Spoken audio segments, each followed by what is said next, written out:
David never thought his life would end up this way.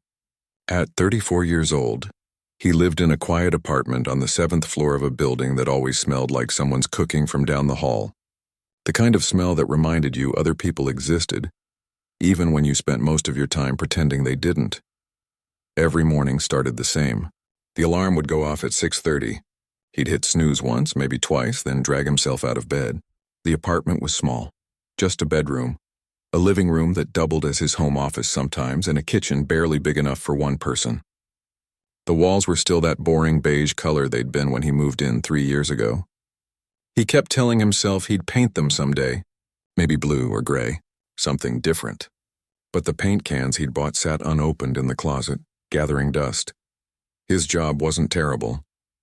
He worked as a software engineer for a company downtown, the kind of place with an open office layout and a coffee machine that never quite made the coffee hot enough. The work was fine. Repetitive, but fine. He'd write code, attend meetings where people said a lot without saying much at all, and then write more code. His coworkers were nice enough. They'd invite him to happy hour sometimes, especially in those first few months after he'd started. But David always had an excuse ready. Too tired, too much work to catch up on. Maybe next time. After a while, they stopped asking. Lunch was always at his desk, usually a sandwich from the deli across the street, eaten while scrolling through his phone, looking at nothing in particular. Social media felt like watching other people's lives through a window. Everyone seemed happy. Everyone had plans. Everyone had someone. The divorce had been finalized 2 years ago, but it felt like yesterday and a lifetime ago all at once. Rachel had been his high school sweetheart. They'd gotten married young, maybe too young, and spent 10 years building a life together. Then one day she sat him down at their kitchen table and said she wasn't happy anymore, that she hadn't been happy for a long time, that they'd grown into different people. He remembered how calm she'd been when she said it, like she'd practiced the words. He'd wanted to argue, to fight for what they had, but deep down he knew she was right. They'd become strangers living in the same house, moving around each other like ghosts. After the divorce, David took the job in the city. A fresh start, everyone said. New place, new opportunities. He'd left behind the house, most of the furniture, and the life they'd built together. Rachel kept the dog, a golden retriever named Buddy. That hurt more than he'd expected. He'd come home from work every day to Buddy's wagging tail and excited jumps. Now he came home to silence. His sister called sometimes. Lisa lived 2 states away with her husband and 2 kids. She'd invite him to visit, send pictures of his niece and nephew doing normal kid things like losing teeth and learning to ride bikes. David always meant to visit. He'd look at flight prices, even got as far as adding dates to his calendar once. But something always came up. Work deadlines, a cold he couldn't shake, the general exhaustion that seemed to follow him everywhere. The truth was simpler and harder to admit. He'd gotten comfortable being alone. Not happy, but comfortable. There was a difference. Being alone meant no one could disappoint you. It meant not having to explain yourself or make small talk or pretend you were doing better than you were. Weekends were the worst.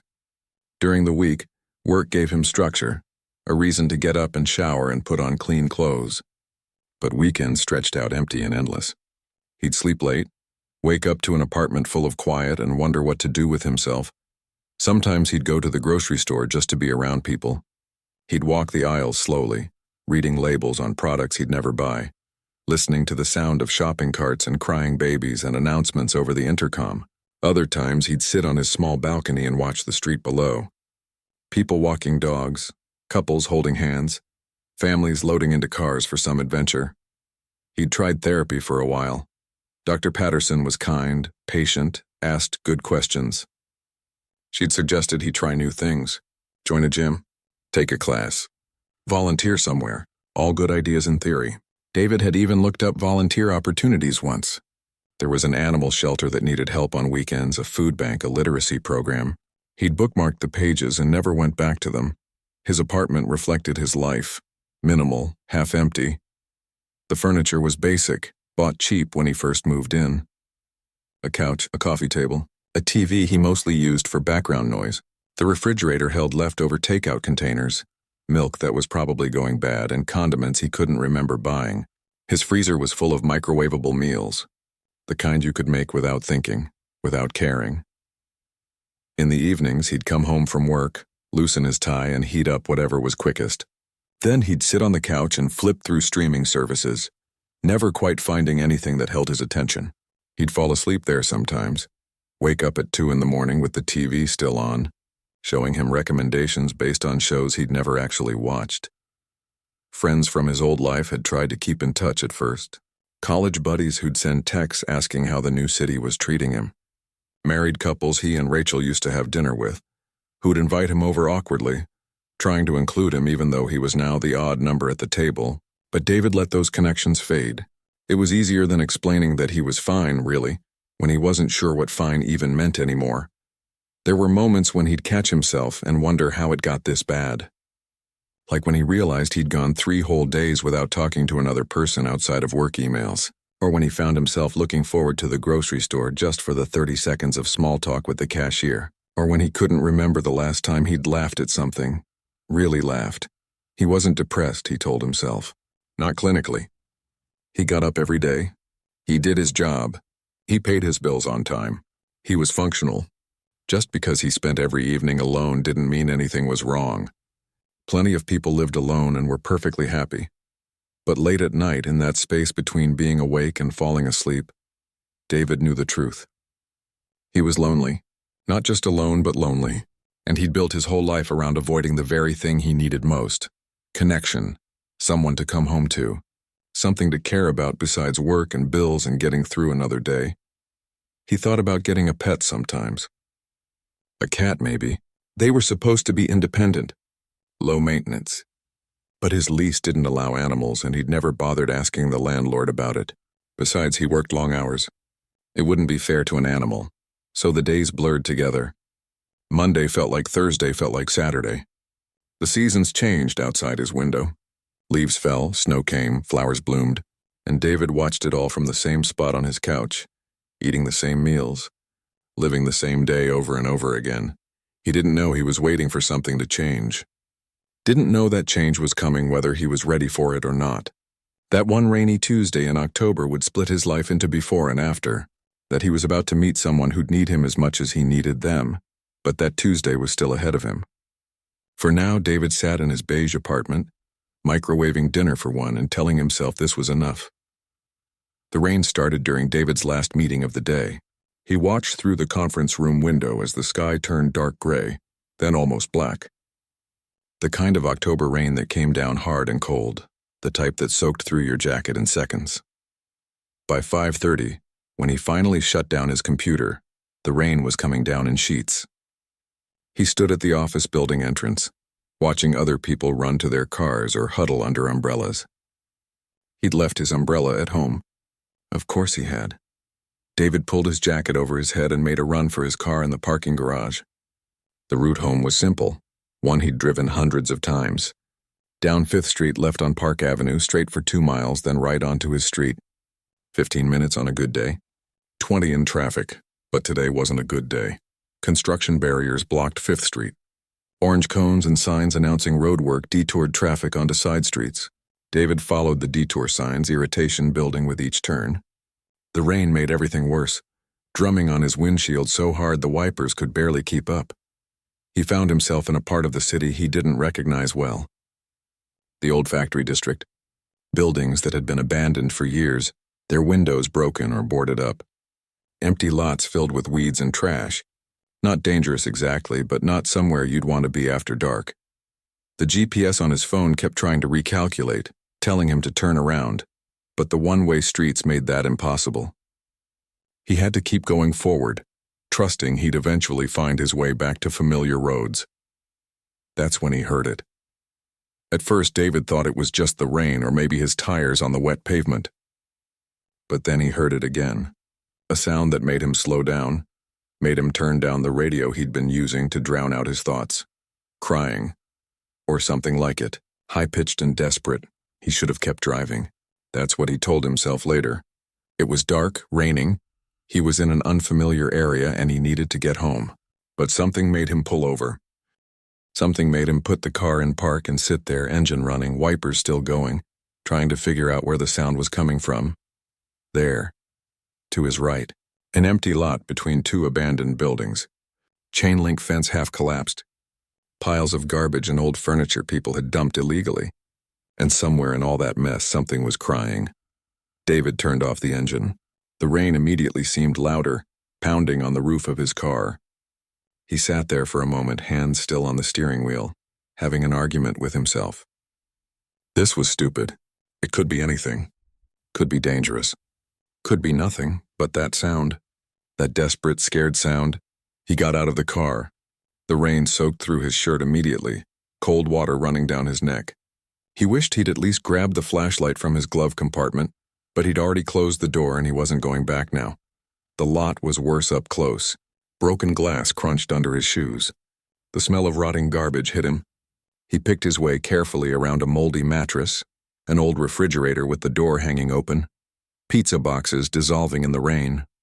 The crying was louder now, definitely coming from somewhere near the back of the lot. "Hello?" David called out, feeling ridiculous. What was he expecting, an answer? But then he saw movement. Behind a cardboard box that had mostly collapsed from the rain, something small, something alive. David moved closer, his heart beating faster. His mind ran through possibilities, none of them good. A rat, a raccoon, something that might bite or scratch or give him some disease. He crouched down, water pooling around his shoes, and moved the soggy cardboard aside. A puppy. The smallest, most pathetic puppy he'd ever seen. She couldn't have been more than 2 months old. Her fur was matted with mud, making it hard to tell what color she was supposed to be. Maybe brown, maybe tan. One eye was crusted shut with something that looked infected. She was shaking so hard her whole tiny body trembled. When she saw David, she tried to back away but didn't have the strength. She just whimpered, a sound that went straight through him. "Hey," David said softly, not moving closer yet. "Hey, little one." "It's okay."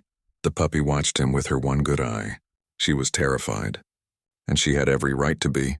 How long had she been out here? Hours, days? She was so thin he could see her ribs through her dirty fur. David had never had a dog of his own. Rachel had brought Buddy into their marriage, already trained, already part of her life. David had liked Buddy, sure, but he'd never been the one responsible for him. Never had to think about what dogs needed or how to care for them. But looking at this puppy, shivering in the rain, one eye infected, starving, abandoned in a lot full of garbage, David didn't think about what he didn't know. He just knew he couldn't leave her here. He took off his jacket, grateful it was at least water-resistant on the outside. The puppy flinched when he moved, but she didn't run. Couldn't run, probably. Too weak. "I'm not going to hurt you," David said, keeping his voice quiet and calm. "I'm going to help you, okay? I promise." Moving slowly, talking the whole time, David reached out and wrapped the jacket around the puppy. She was so small she fit easily in the crook of his arm. He could feel her shaking against his chest, feel how light she was. Too light. How long since she'd eaten? The walk back to his car felt longer than it should have. Every step careful, trying not to jostle her too much. The rain kept coming down, but David barely noticed. All his attention was on the small life he was carrying, the rapid heartbeat he could feel through the jacket. He got to the car and realized he had a problem. He couldn't put her down to open the door, but he needed his hands free. He ended up holding her with one arm while fumbling for his keys with the other, finally getting the door open and sliding into the driver's seat with the puppy still bundled against him. In the light from the car's interior, she looked even worse. The matted fur, the closed eye, the way she just lay there, too tired or too scared to move. He could smell her, a mix of wet dog and something sour that made him think infection. David pulled out his phone and searched for emergency vet clinics. There was one 15 minutes away, open until 9. He put the address in his GPS and started driving, one hand on the wheel, the other keeping the jacket wrapped around the puppy. She didn't make a sound during the drive. Just lay there against him, shaking less now that she was out of the rain and starting to warm up. David found himself talking to her, nonsense mostly, telling her she was going to be okay, that he'd found her now, that everything would be all right. He had no idea if any of that was true. The vet clinic was in a strip mall, squeezed between a nail salon and a tax preparation office. The lights inside were bright, almost harsh after the dark rain outside. David parked right in front and carefully got out, still holding the puppy. A bell chimed when he pushed through the door. The waiting room was empty except for a woman at the front desk who looked up from her computer. "I need help," David said. and his voice came out rougher than he expected. I found her in a lot. She's in bad shape. The woman came around the desk immediately, took one look at the puppy, and called for the vet. Within seconds, a woman in scrubs appeared, already reaching for the puppy. "Let's get her back," the vet said, and David found himself following them to an exam room, his jacket still dripping on their floor, his shirt soaked through, but not willing to let the puppy out of his sight. The vet worked quickly, talking as she went. Temperature first. Too low, then weight. Too light for her age. She gently cleaned the infected eye while the puppy whimpered but didn't fight. David stood there, hands in his pockets because he didn't know what else to do with them, watching every movement. "How long has she been out there?" the vet asked. "I don't know. I just found her tonight." The vet nodded, her face serious as she continued the exam. She checked the puppy's teeth, her gums, listened to her heart, felt along her tiny ribs. "She's severely malnourished," the vet said finally. "The eye infection is pretty bad. She's covered in fleas, but—" She looked up at David. "She's a fighter, young enough that with proper care she can recover." David felt something tight in his chest loosen just a little. "What do I need to do?" he asked. The vet paused. "Are you planning to keep her?" Was he?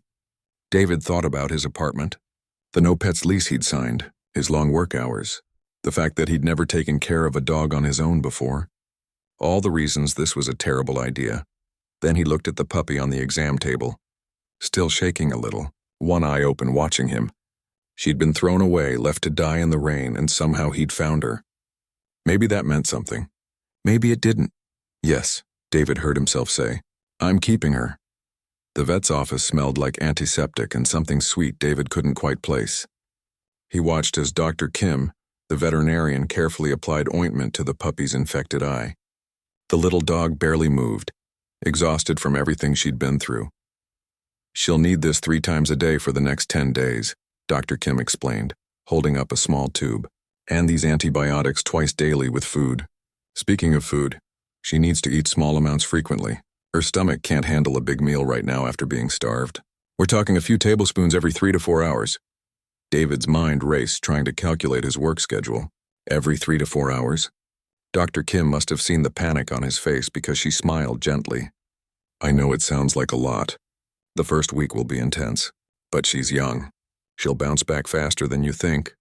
"What about the fleas?" David asked, looking at the puppy's matted fur. "We'll give her a flea treatment, but she's too young and weak for a bath tonight. Once she's stronger and the eye infection is better, you can bathe her. For now, just keep her warm and dry." Dr. Kim continued the examination, her hands gentle but thorough. "I'd estimate she's about 7 or 8 weeks old. Some kind of terrier mix, maybe. Hard to tell under all that dirt."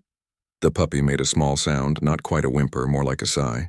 David found himself moving closer to the table, his hand hovering near her. "You can pet her," Dr. Kim said. "It might help her feel safer." David carefully placed his hand on the puppy's back. He could feel every bone in her spine, feel how she tensed at first, then slowly relaxed under his touch. Something about that moment, feeling her trust him just a little bit, changed something in him. "I need to be honest with you," Dr. Kim said, her voice more serious now. "The treatment is going to be expensive. The exam, medications, flea treatment, follow-up visits. We're looking at several $100s, and that's assuming nothing else comes up." David swallowed hard. Several $100s wasn't nothing, especially on top of rent and bills. But what was he supposed to do? Leave her here? Take her to a shelter that was probably already full? "There's an animal shelter about 20 minutes from here," Dr. Kim continued as if reading his thoughts. "They're good people. They'd take her, make sure she gets treated and finds a home. The right thing to do probably was exactly that. Let the shelter handle it. They had resources, experience, people who knew what they were doing. David had none of those things. He had a no-pets apartment, a demanding job, and zero experience with dogs. But when he looked down at the puppy, still trembling slightly under his hand, he thought about how she'd been thrown away once already, left in the rain to die. He thought about taking her to another unfamiliar place, leaving her with strangers, hoping someone else would care. "How much?" David asked. "For everything she needs tonight." Dr. Kim pulled out a calculator and started adding things up. The total made David wince, but he pulled out his credit card anyway. "I'll need to keep her for a few hours," Dr. Kim said. "Get some fluids in her, make sure she's stable. You can pick her up around 9. That'll give you time to get supplies. David looked at his watch. It was just after 6. 3 hours. He could do that. Dr. Kim wrote out a list of things he'd need. Dog food, the special kind for puppies with sensitive stomachs, food and water bowls, a bed or crate, puppy pads for accidents. The list seemed endless. There's a pet store 2 blocks down that's open until 10, she said, handing him the list. They'll have everything. David took the list, then looked back at the puppy one more time. Does she have a name? That's up to you. Dr. Kim smiled. He drove to the pet store in a daze, his car still smelling like wet dog and rain. The store was overwhelming. Aisle after aisle of products he'd never needed before. He wandered through with his list, grabbing things and trying not to think about how much he was spending. A young employee, with a name tag that said Brandon, found him standing paralyzed in front of the dog food section. First-time dog owner? Brandon asked, not unkindly. Is it that obvious? Brandon grinned. Little bit. What kind of dog? Puppy really young? The vet said terrier mix, maybe. David explained the situation, finding himself telling this stranger about the empty lot, the rain, the infected eye. Brandon listened, then started pulling items off the shelves. You'll want this food. It's what we give puppies who've had a rough start. Easy on the stomach. And this bowl, the shallow kind, easier for small puppies to eat from. For a bed, I'd go with this crate. It'll seem big now, but she'll grow into it. And dogs like having a den space. They went through the whole store like that, Brandon explaining what each item was for, why David needed it. By the time they reached the checkout, David's cart was full and his credit card was about to take another hit. One more thing, Brandon said, grabbing something from an impulse buy display. A small stuffed toy, soft and purple. Puppies like having something to cuddle with. Helps them feel less alone. David added it to the pile. Back at his apartment, he stared at all the supplies spread across his living room floor. The space he'd lived in for 3 years suddenly looked different. He'd brought in something new, something alive, and now he had to make room for it. He set up the crate in his bedroom, following the instructions on his phone.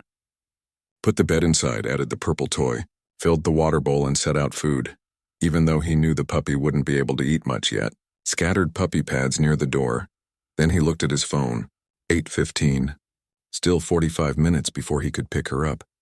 David sat on his couch and realized his hands were shaking. What was he doing? He didn't know how to take care of a puppy. He worked long hours. His apartment didn't even allow pets. What happened when his landlord found out? He pulled up his lease on his laptop and read through the pet policy. No pets without written permission from the landlord. Security deposit required. Additional monthly pet rent. His landlord, Mr. Chen, lived in the building. David had maybe spoken to him 5 times in 3 years, always to report something broken or pay rent. They weren't friends, but they weren't enemies either. David found himself walking down 2 floors, knocking on Mr. Chen's door before he could talk himself out of it. Mr. Chen answered, looking surprised to see him. David, everything okay? I need to ask you something, David said. It's about the pet policy. He explained the whole thing again. The rain, the puppy, the vet, the decision he'd already made before asking permission.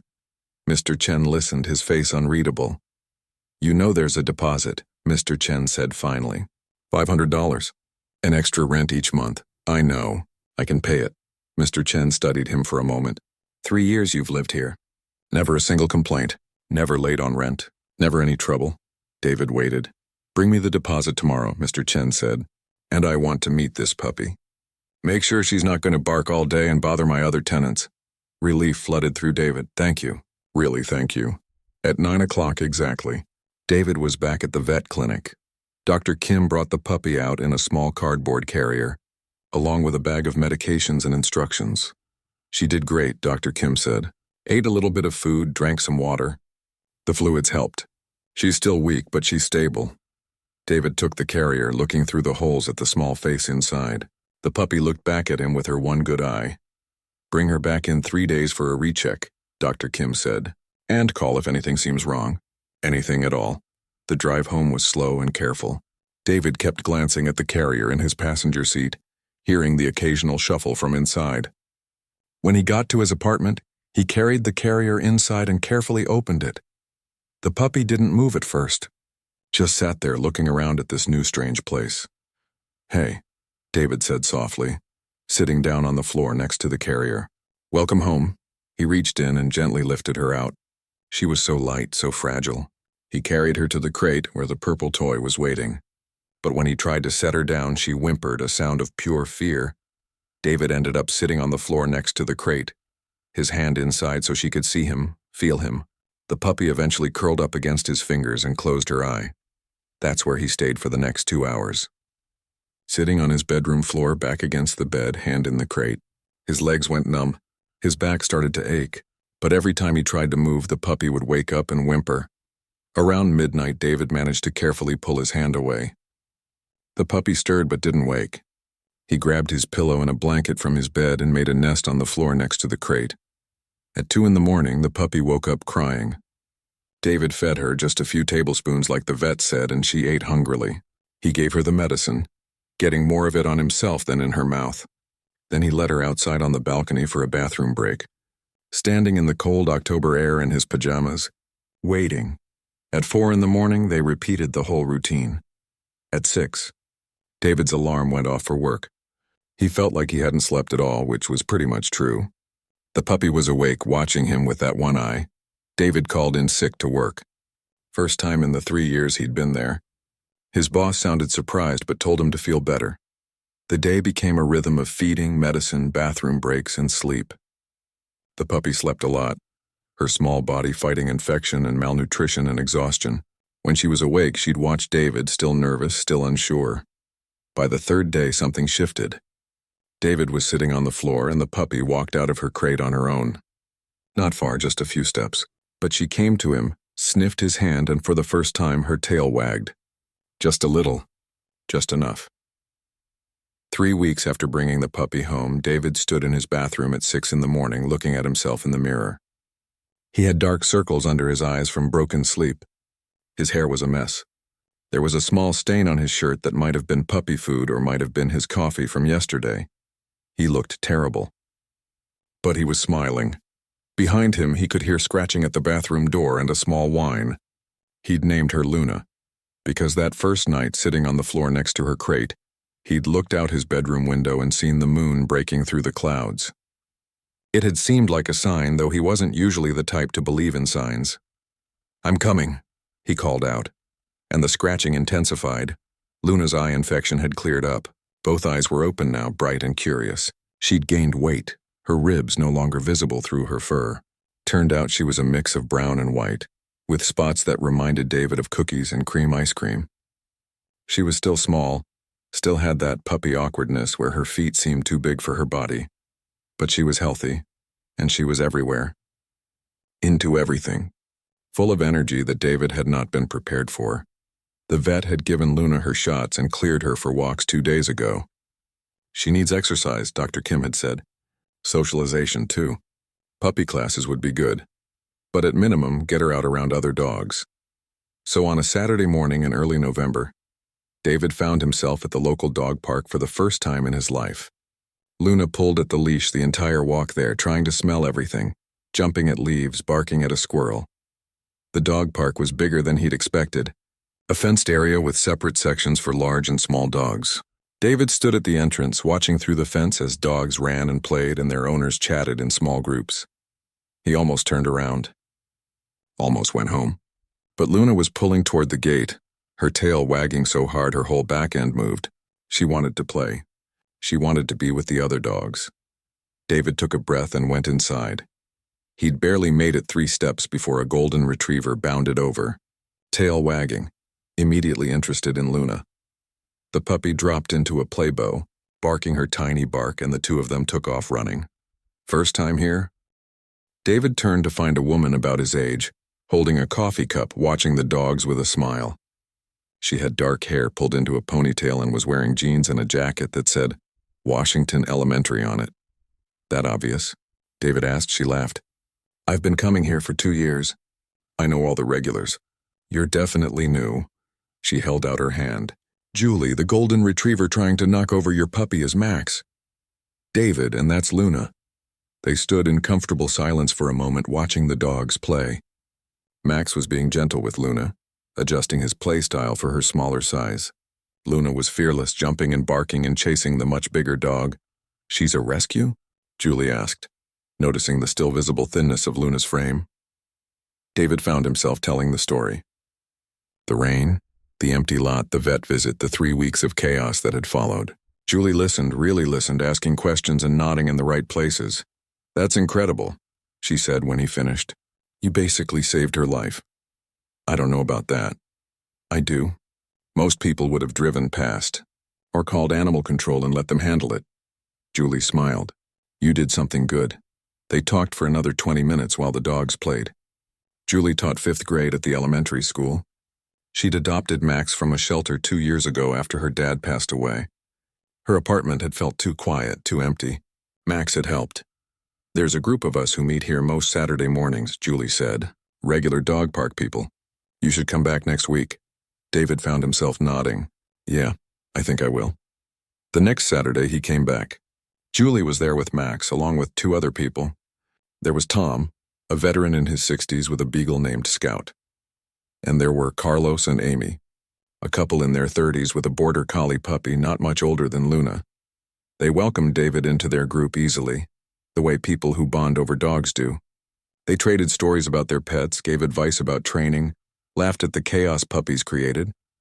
"You should come to the coffee shop after," Tom suggested as they were leaving. "We usually grab breakfast at the place down the street." David hesitated, his old instinct to say no, to make an excuse and go home. But Luna was tired from playing, happy and relaxed, and these people were nice, normal. They weren't asking for anything except his company. "Sure," David said. "That sounds good." The coffee shop was small and crowded, but they found a table in the corner. David ordered pancakes, realized halfway through eating them that it was the first time he'd had breakfast out in months, maybe years. Tom had been in the army for 20 years. He lived alone now. His wife had passed 5 years ago, and Scout was his constant companion. Carlos and Amy were newlyweds, still figuring out life together, using the border collie as practice before they had kids. Julie told stories about her students that had everyone laughing, and David talked too. Not a lot at first, but enough. About his job, about moving to the city, about how Luna had changed his routine completely. "That's what dogs do," Tom said, sipping his coffee. "They force you to live differently. Can't just work and sleep anymore. They need you."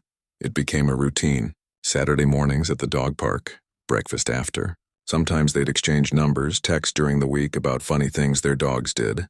Julie sent David a video of Max stealing a pizza slice off her counter. Carlos asked for advice when his border collie wouldn't stop barking at the mailman. These small connections, these brief moments of friendship, started to add structure to David's life beyond just work and Luna. Then one Saturday, Tom didn't show up. David tried calling him, got no answer. He was about to leave it when Julie suggested they drive by Tom's house just to check.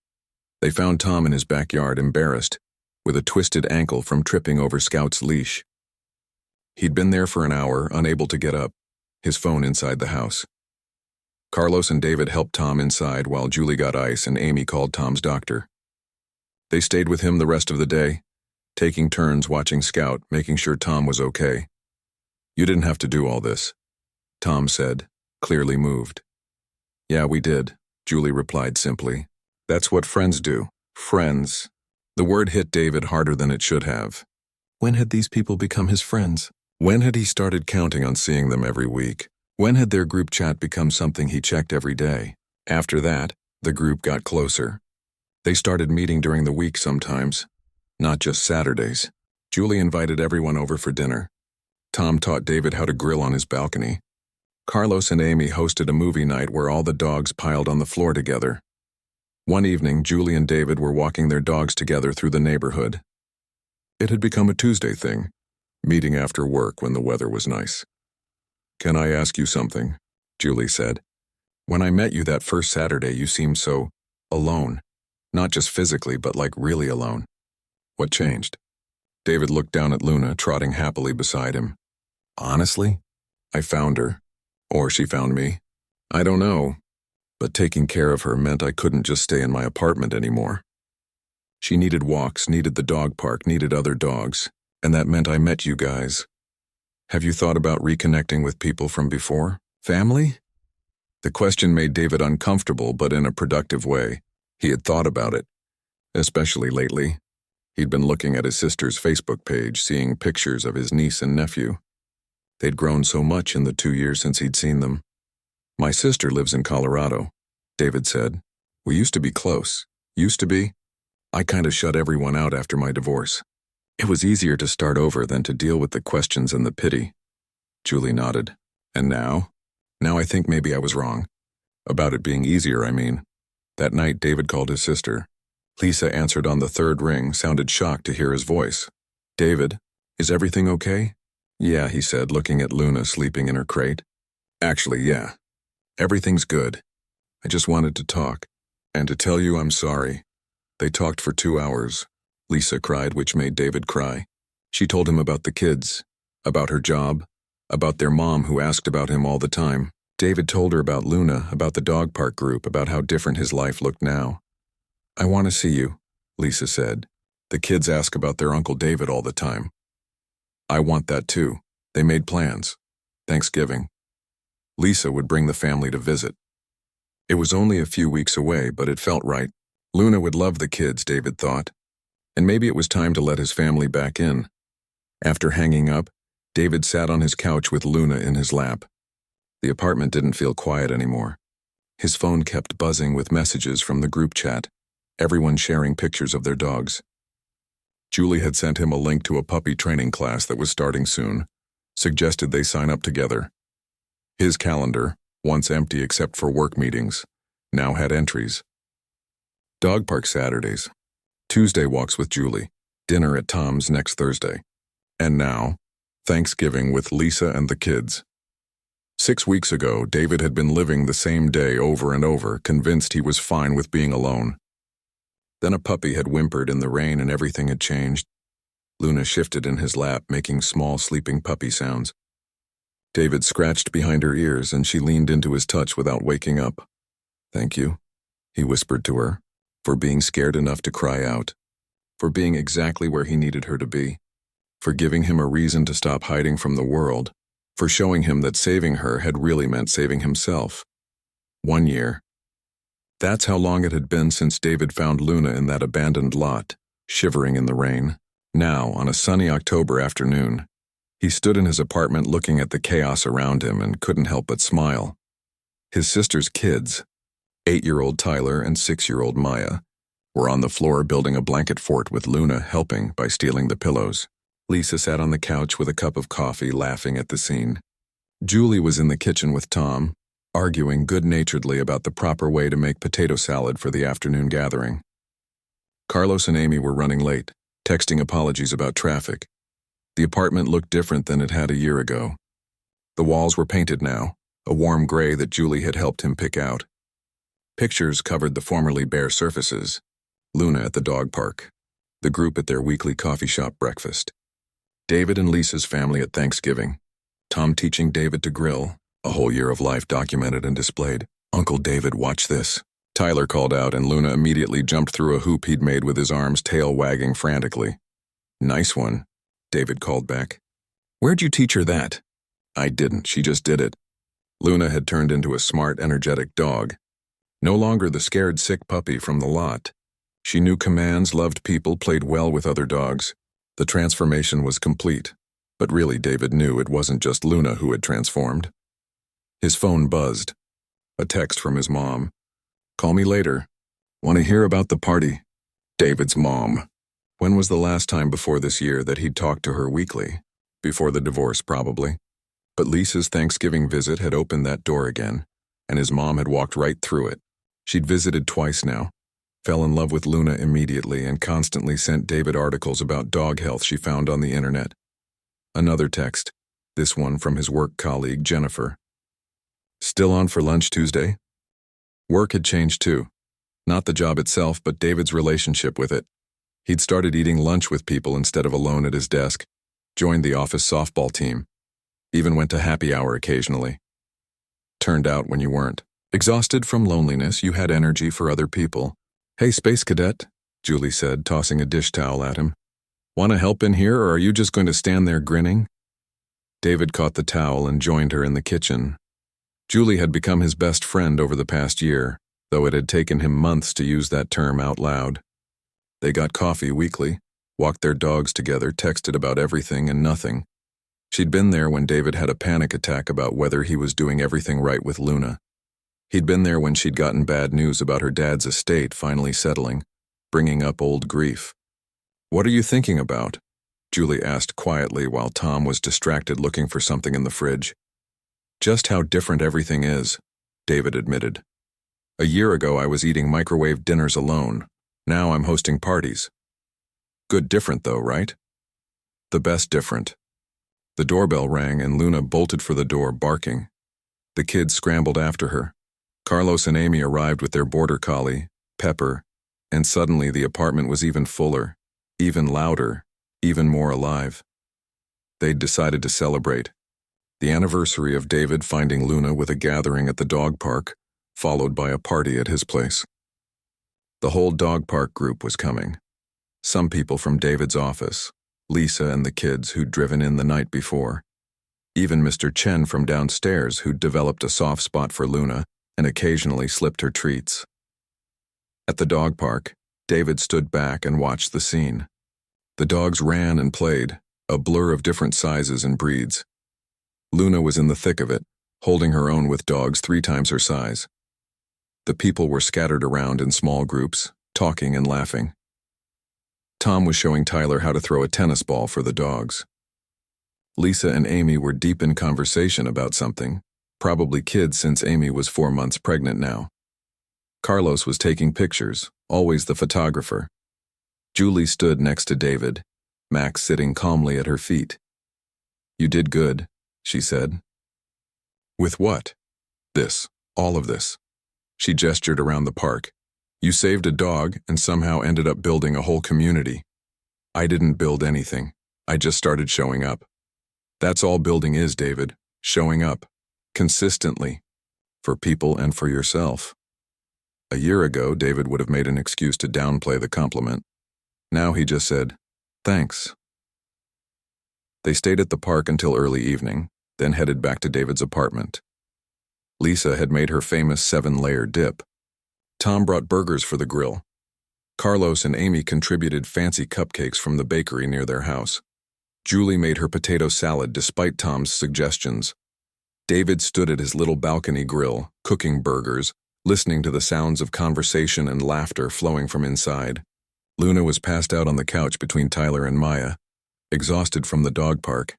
Every few minutes someone would come out to check on him, to chat, to steal a piece of cheese. "You need help?" It was Mr. Chen, holding a plate of spring rolls he'd made. "My wife used to say I was the better cook I should supervise."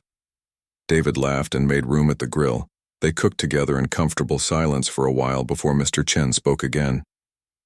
"You know, when you first asked about keeping a dog, I wasn't sure. Thought maybe you'd get bored, give her up after a few months. People do that." "I thought about it," David admitted. "Those first few weeks were really hard. But you didn't give up." "No, I couldn't. She needed me." Mr. Chen flipped a burger. "I think maybe you needed her too."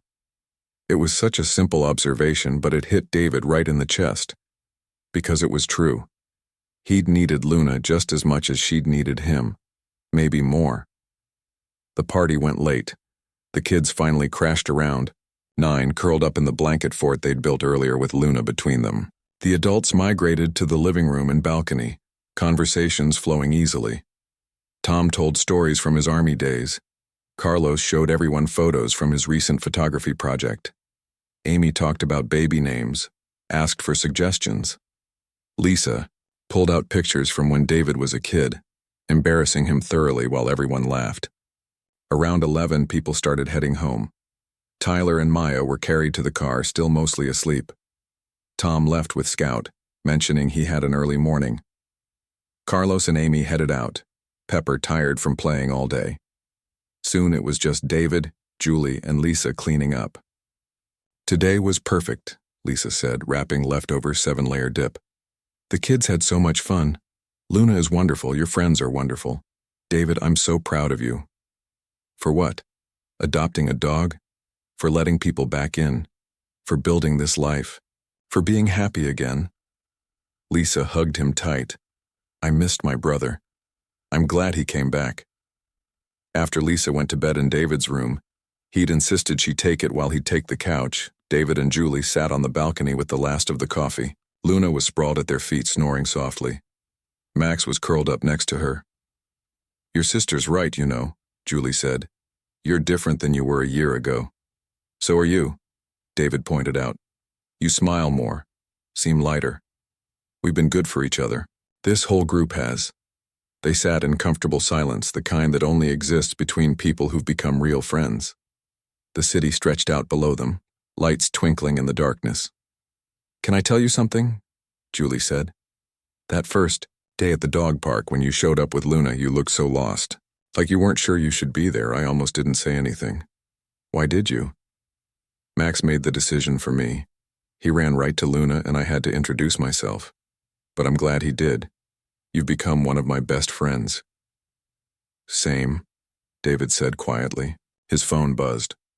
A text in the dog park group chat from Tom. Thanks for today. Best party I've been to in years. Same time next year? David typed back, definitely. More messages poured in. Carlos thanking them for including him and Amy. Lisa, saying the kids were already asking when they could visit again. Amy sending a photo she'd taken at the park of the whole group, everyone smiling, dogs playing in the background. David set his phone down and looked at Luna. She'd woken up and was watching him with those bright eyes that had been so scared and sick a year ago. You know what's funny? David said to Julie. I thought I was rescuing her. I was so focused on saving this poor abandoned puppy. But really, she rescued me. That's how it works sometimes. We save each other. The next morning, after Julie left, and Lisa was making breakfast with the kids, David took Luna for a walk. Just the two of them. Early morning, the city still quiet. They walked past the coffee shop where he met the group every week. Past the vet clinic where Dr. Kim had first examined Luna. Past the park where they'd played yesterday. All these places that had become landmarks in his new life. David thought about the man he'd been a year ago. Isolated, going through the motions, convincing himself he was fine when he was barely surviving. That version of himself felt like a stranger now. The divorce had broken something in him. He could see that now. Not just his marriage, but his trust and connection, his willingness to be vulnerable. He'd moved to a new city and used it as an excuse to hide, to protect himself from potential pain by refusing to feel anything at all. And then a puppy cried out in the rain. Such a small thing, such a simple moment. He could have driven past. Should have, probably, if he was being practical. But something had made him stop. Something had made him get out of the car, wade through garbage in the rain, and scoop up a sick, scared animal he had no business trying to save. That decision had changed everything. Luna had forced him out of his apartment, out of his routine, out of his self-imposed isolation. She'd led him to the dog park, which led him to Julie and Tom and Carlos and Amy, which led him to reach out to Lisa again, to call his mom, to open up to coworkers. Each small connection had built on the last until he'd created something he never expected to have again. A life. A real one, full of people and plans and purpose. Luna stopped to smell something interesting, and David waited patiently. No hurry. Nowhere else to be on a Sunday morning except here with her. His phone buzzed. A text from Lisa. The kids want to know if Luna can come visit us for Christmas. David smiled and typed back. We'll be there. We. Not just I, because he wasn't alone anymore. He had Luna.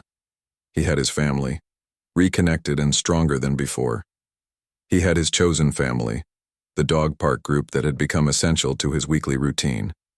He had Julie, who knew him well enough now to call him out when he was making excuses or retreating into old habits.